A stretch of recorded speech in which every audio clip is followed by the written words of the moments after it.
Sveiki, aš Antinas vėl su jumis, o šiandieną jūs nepatikėsite.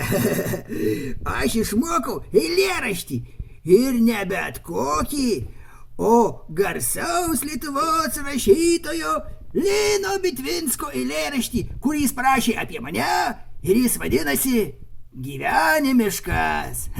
Taigi, pradedam. Gyvenimiškas.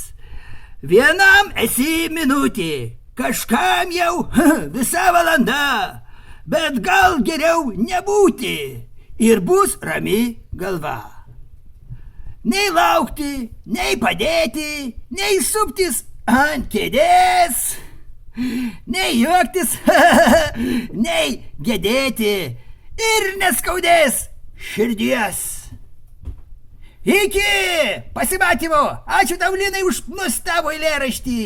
Iki!